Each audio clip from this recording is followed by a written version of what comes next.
Hey everybody, it's Dr. Andrew here. I want to take a few minutes just to explain how chiropractic works. And I really want to start from the beginning, the philosophy where chiropractic comes from. But this is going to be a quick video just to explain it to you so you have a better understanding of it. So in the beginning, there's a male seed and a female seed. Those two come together. They form this bioelectric illumination of awesomeness and start to create life. And then over time, those cells start to multiply. 2 cells to 4 cells to 8 to 16, and it keeps growing and growing, and it almost looks like this raspberry type thing. They actually call it a mulberry mass. And then as scientists start to watch it, they start to realize that starts to then become the brain. Now they continue to just keep watching the science over it, and as the embryo keeps developing over and over time. And once they start to notice that, as the brain starts to develop, they also notice that these sort of filaments start to happen. They start to cross, and then they start to keep noticing that they start to just keep developing over time, crossing over patterns here.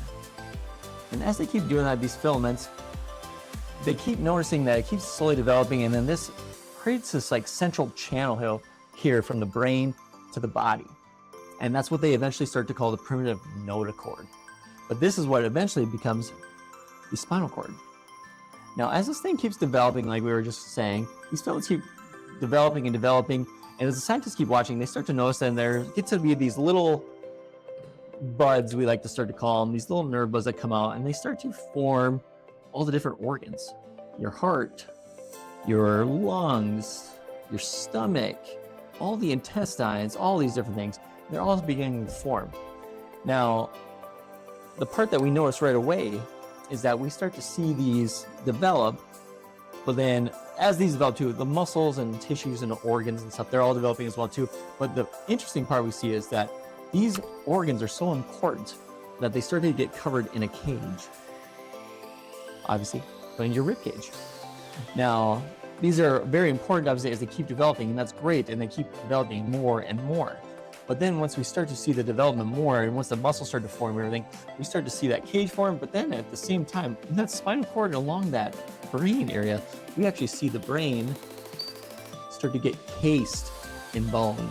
That's just showing how important it is. And then as well as we start to look at the spinal cord, it starts to have these vertebrae form, and it is cased in bone, cased all the way down, because it is so important, because it has to protect that. But looking at this is wherein lies the problem, because now we have this bone that is all around these sensitive nerve areas. We have this hard bone on this very soft tissue nerve that runs everything. Now, what we've seen, and when the scientists keep watching this develop over time, they've even studied it where they had a nerve come out and they were able to connect it to one of these filaments and connect it to an actual light bulb.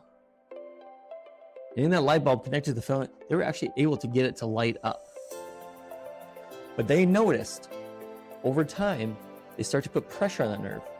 And all it took was the weight of a nickel to actually inhibit that nerve from flowing and actually shut that light bulb off.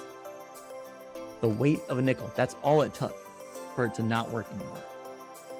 Now, what we look at through all this is these vertebrae start to shift, buckle, and lock just from everyday unavoidable stresses. You can do things like slip, fall, big accidents, car accidents, all these different things. They're all there that can happen, but it can be the light things of just sitting in a desk all day, everybody looking at their phones.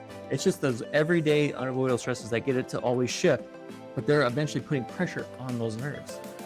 Now, our big thing is we want to see what a chiropractor is. We want to take that pressure off those nerves, because our focus is we want to see 100% of that nerve flow going to all your organs, glands, tissues, and cells.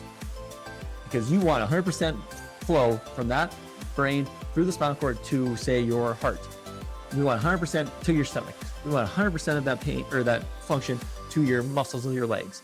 100% to your pain sensors, whatever it might be. We want 100% running at all times, because if we're putting pressure on there, we don't want 70%, because you can imagine how your stomach and your organs and all these things are functioning. And that's the importance of chiropractic. We're going to start to adjust these vertebrae to take that pressure off, to get you functioning at your best. And that's what we're doing when you're starting care in our office. We're going to keep adjusting you to keep that pressure off the nerves. And that's where you're going to notice you're going to sit there, you're going to age more gracefully, I like to say, over time, because we're keeping that line, allowing your body to function at its optimal